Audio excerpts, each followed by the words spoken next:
Before we get to that, what is the best way to build trust? So I believe, and I think people maybe can say different, but I believe that everything starts and ends from people. So basically, the mindset is people, people, people. This podcast is powered by imops.io. Optimize your cloud infrastructure and CI/CD process with imops.io dedicated DevOps team.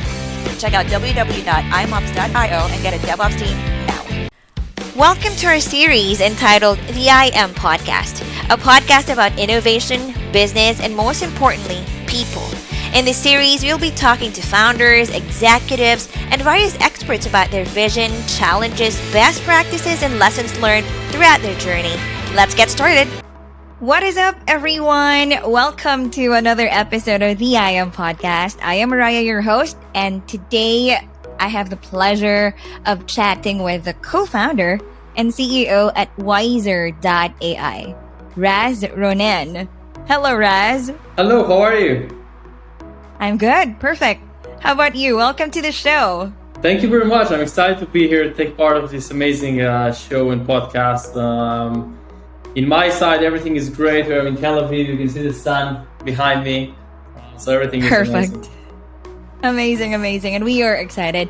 And first, we'd love to know you a bit more. So please share with our dear listeners your personal background. How did you get into entrepreneurship, startups? So I will do it, but I don't think you can go into entrepreneurship. I think entrepreneurship is something that is part of you, and I will start from the beginning. So I'm from Israel. I'm born and raised in Israel. I'm 30 years old. Originally grew up in the north of Israel in a really small village of 8 people and a horse farm. So it's a really unique place and not people. Yeah. So I grew up far away from the tech industry and in general from even internet connection.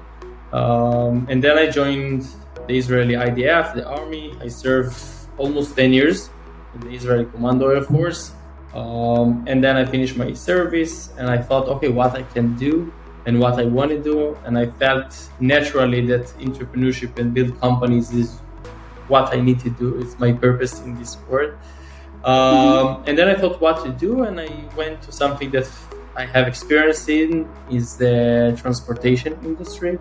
I have a lot of experience in general in vehicles and in transportation, smart cities, and this ecosystem.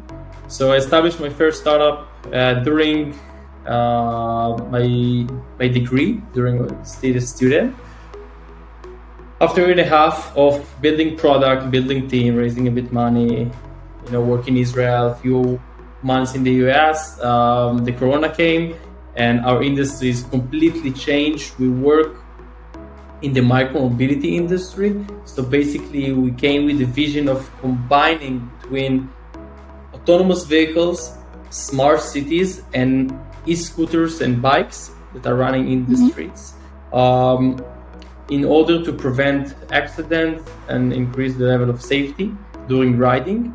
And a few months after the Corona, no one's really cared about safety because no one rides, everyone was in lockdown, and we decided to close the company. In the minute that happened, 2 months after, I started the ideation of Wisor, and our journey at Wisor began, and I will share, of course, much more detail in a few minutes, but this in general about me.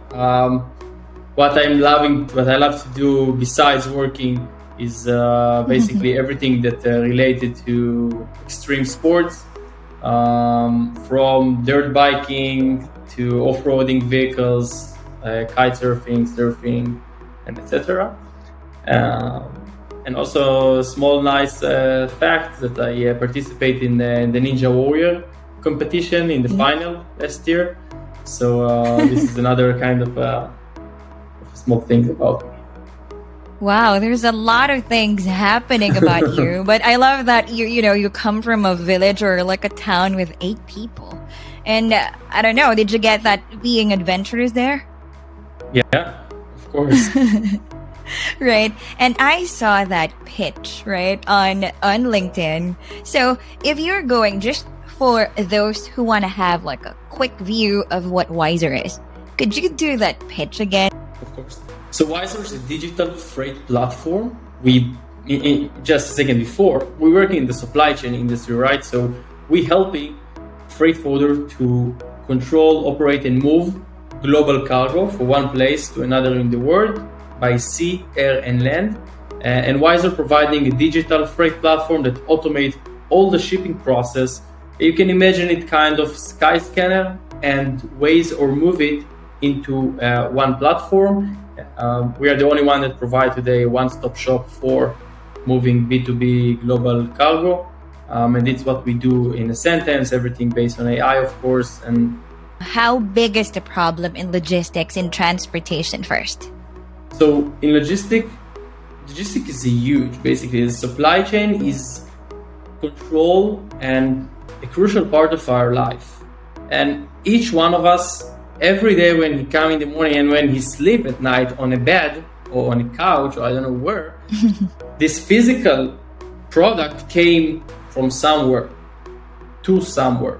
And the ones that in charge of providing these logistic services, of moving goods from one place to another, from factory to houses, from port to port, are logistic companies. So it's affect all of us. In the last 2 years, of course, because the pandemic and the worldwide crisis, we experienced and we faced a lot of challenges in the supply chain industry. We had much more demand than supply, prices went high, traffic jam in the ports, and more and more and more. And we experienced a really kind of transparency or transport of the industry in the last couple of months. We have more than 450,000 freight forwarders around the world. The big ones you all know, DHL, FedEx, UPS, Kuehne+Nagel, etc.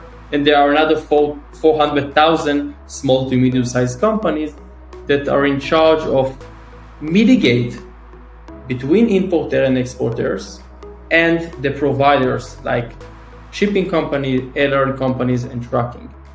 And we're sitting in the middle. We help this middleman to do his job much better, much faster, and much cheaper to give both sides a better service and decrease the world prices in the end of the day.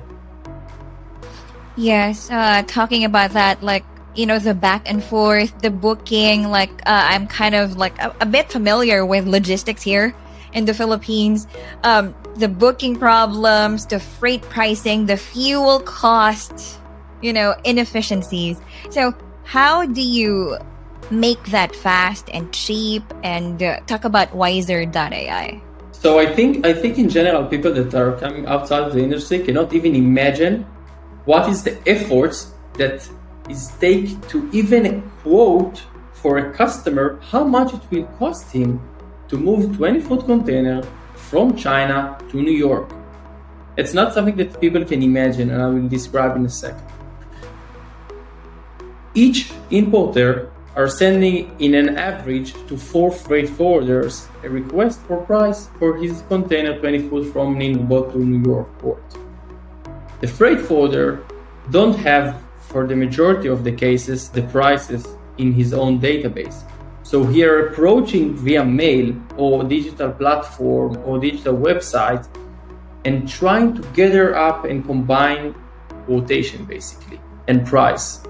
And this everything is managed manually, and even just to quote a simple request can take between a couple of hours, a couple of days, and there will be between 8 to 25 different people that will be and take part of this process. Yeah. And we need to remember that just 10% of the quotation and the request for shipments will be closed and will be operated. So it's a world of endless emails, endless requests, endless phone calls and messages for really low margin, really low conversion rate. And in the end of the day, our customers and freight forwarders are losing a lot of deals. So this is part of the problem. The other part is in the provider side, where providers are changing costs, as you mentioned, fuel cost, local cost, and etc. every few days, something that a few months ago, a few years ago was really stable and prices will stay for a month, for a quarter, or even for half a year.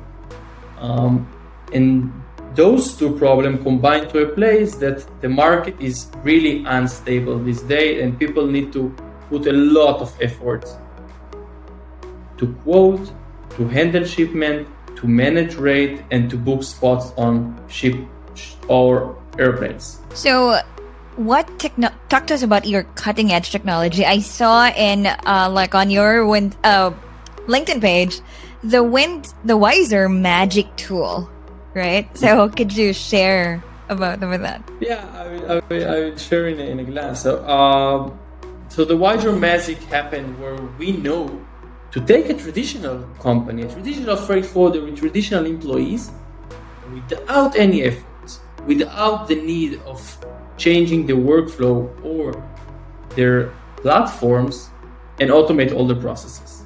So how do we do that? We read their emails with an AI. We understand automatically from the emails what their customer wants and asks for.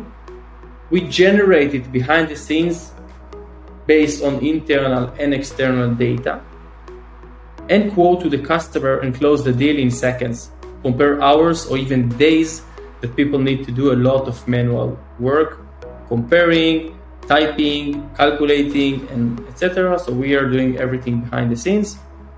With the routing, we have two basically major algorithms. One of them is the routing, and the other one is the pricing. And we kind of combine a triangle of provider, price, and route. And basically where we can find better provider, better route, and better price, we are succeeding to optimize and decrease prices in more than 20%, increase conversion rate in more than 25%, and win more shipments, basically, for our customers, and decrease the price for importer and exporter. Amazing. Okay, you said you're the only one today, right, to automate the whole process. So I'm sorry, there were a lot of challenges, but what were the major ones? In general of building a startup these days, or specific in the supply chain industry? Okay, let's go to the basic of the supply industry first. Okay, so the biggest challenges is to get a trust of a freight forwarder. To receive the supply chain basically built till these days on trust, on human communication. And to add on that layer, technology layer, it's something that you need to improve yourself.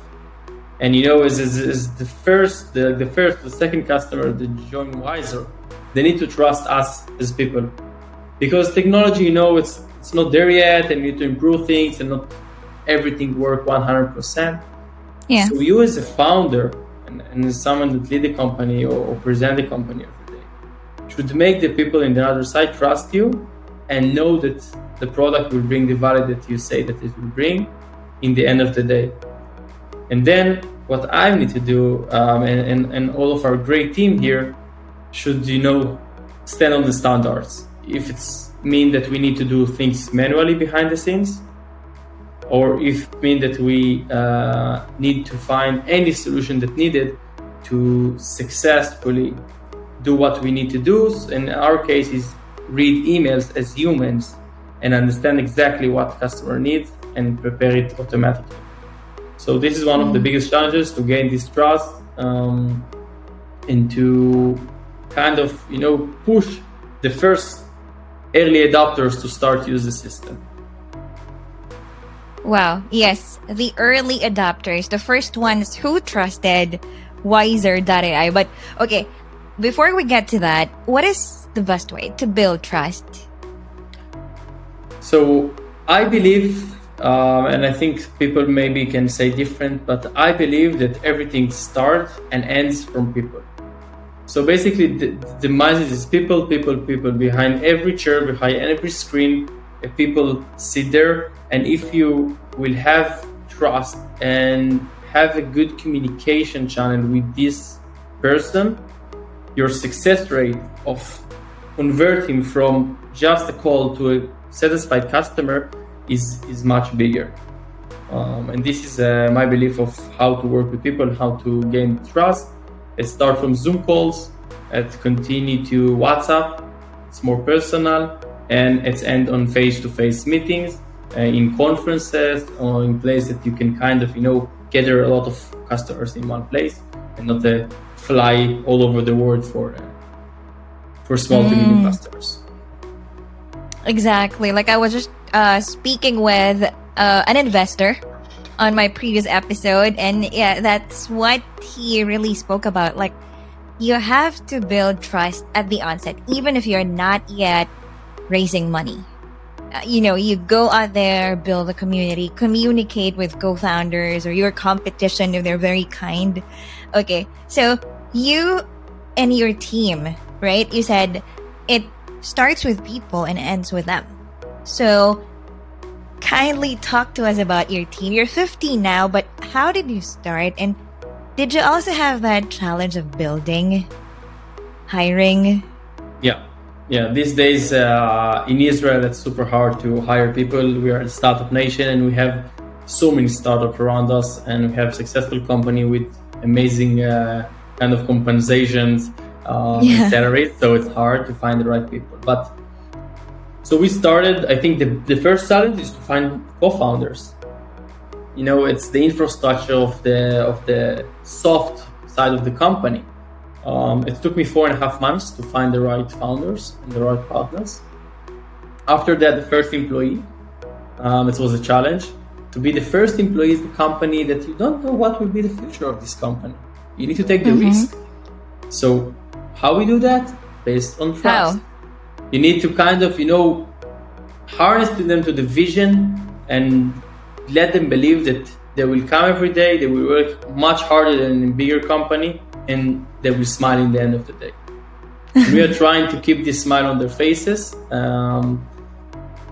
This is one thing. Practically, what I'm looking for in small teams is to find the same mindset and culture. I think culture and way of looking at life, it's not just in terms of work, it's how he treat his friends, how he kind of grow his family, how he look at money, how he speaks.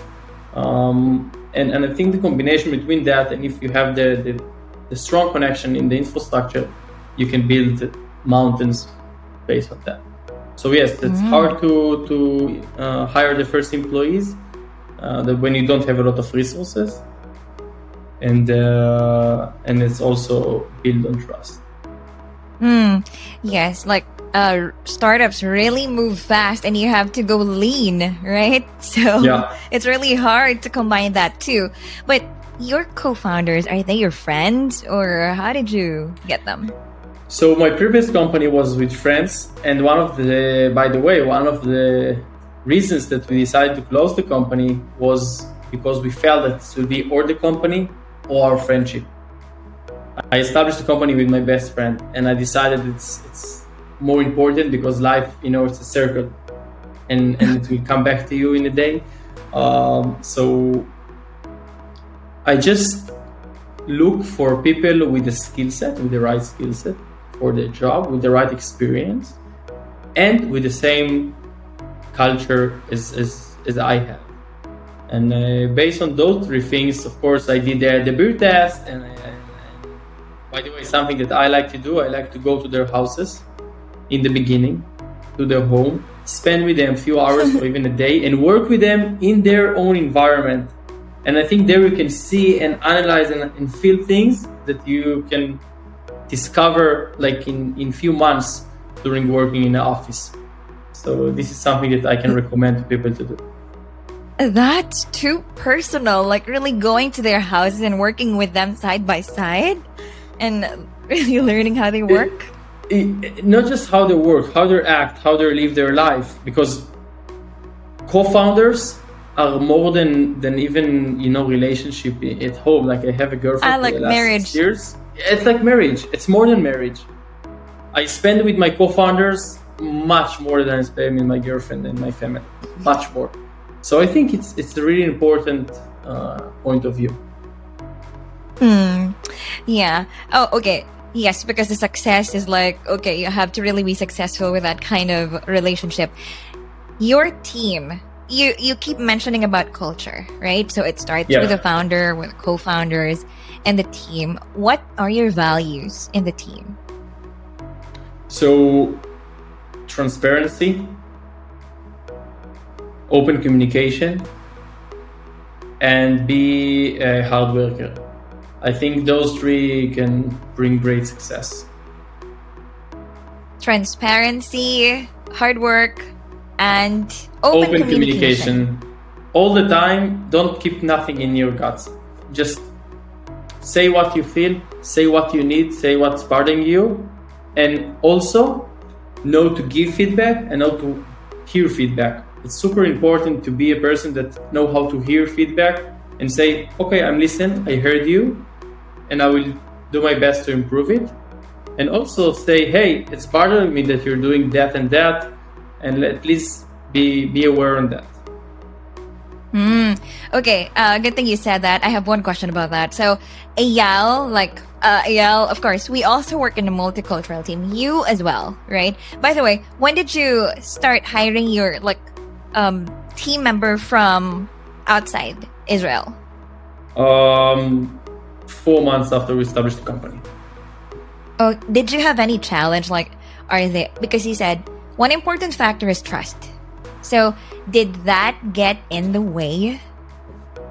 So the company that I work with in Romania, the CEO there, he's one of the best friends of my co-founders. So I know him in advance. But yeah, it was a bit scary because you're working with people that you never met, you don't know their culture, different languages, different time zones. But I think if you set up expectation before, and both sides know what they're getting into, so you work on the relationship along the way, so it should be fine. Okay, and you also said talked about giving feedback, and I learned that Israelis are straightforward. Okay, I will say what I feel, no holds barred. How does that impact working in a multicultural team? Have you ever got into trouble or what? It's an amazing question because yes, sometimes people I had experience with an American guy to say, "Whoa, Raz, you're too straightforward." Breathe for a second. I say, why? If I feel something, I just want to share it with you. It's not a bad thing. And he's like, okay, I need coffee. So yes, it's a challenge. And I think as managers, we should, in general, as managers, we have a lot of employees, and each one of them speak differently, receive messages differently, and you need to adapt yourself. Yeah. So as the same, you need to adapt to different mindset and culture. But you need to see that it's you have the same interest in the end of the day. Yes, you have one purpose. You have one mission, vision in the company. Okay, what's one lesson you've learned that you would like everyone to know? I know you're young, it's your second startup, maybe from the first startup to this startup. So what important lessons would you like to share? I think it's really important to listen to your gut feeling. I think gut feeling most of the time are right. And if you feel that something is not the right thing to do, and this is not the right person to work with, or not the right investor to work with, and by the way, investors, it's a complete kind of word itself, where when you take money from investor, it's more than marriage, because you can divorce, but from investor you can never divorce till you sell the company or close the company. So it's also important. This is on the soft side. On the practical side, I think what leads me is listen to your customer. Listen to your customer. It will take your product to the right place, and the chance to get the product market fit is much higher. Because in the end of the day, it's not important at all what I think, what my product thinks or what my developer thinks. It's important what my users and customers think, because they will use the product, they will pay on the product, and they will enjoy the product. So listen to your customer from day one. It will probably minimize the time that you need to kind of rebuild your product again. Yes. Oh, I remember Ronen, Tuto.io. I'm not sure if you know him, but yeah, that's what he said. Sometimes you think you know very well your product, but no, you have to really listen to the customers. They know better. Okay, so if they want to connect with you, how can they reach you very quickly? Customers? Oh no. So if anyone listening to this has, transportation, logistics, booking, automation problem, how can they reach you? So first of all, I'm always available on LinkedIn. They can send me an email, and I can share also my phone number. I believe that need to be really communicative and be available. So you can just send us or in the website or in LinkedIn. I can also leave my email, and I will be happy to answer, meet, and speak with anyone that want to meet us. No problem. So our website is www.wisor.ai, and my personal email is Raz, R-A-Z, strudel, Wisor.ai. Yeah, and you can also connect with him on LinkedIn. That's how I connected with him, and he answered very fast to all our listeners. Okay, last question. Since you are on the I Am podcast, so if you say I am Raz, your blank founder, what do you want to add up to your name? How do you want to be known for? So I think I will go to something that's not related to professional. I will call myself a ninjapreneur. Ninjapreneur, first time. What? Why? Yeah. Why? Because my passion is ninja, and I love sports, and it's one of the competitions I have. And I think to be an entrepreneur, you need to be a ninja, and need to to just stick on what you need, success, and break walls, and get inside windows that you shouldn't get inside, and you need to be a ninja to manage this world. So ninjapreneur, I will take this phrase.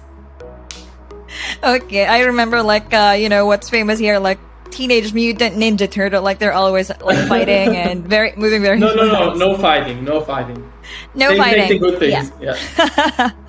Okay, thank you very much, Raz. Thank you very much for inviting me. This podcast is powered by imops.io. Optimize your cloud infrastructure and CI/CD process with imops.io dedicated DevOps team. Check out www.imops.io and get a DevOps team now.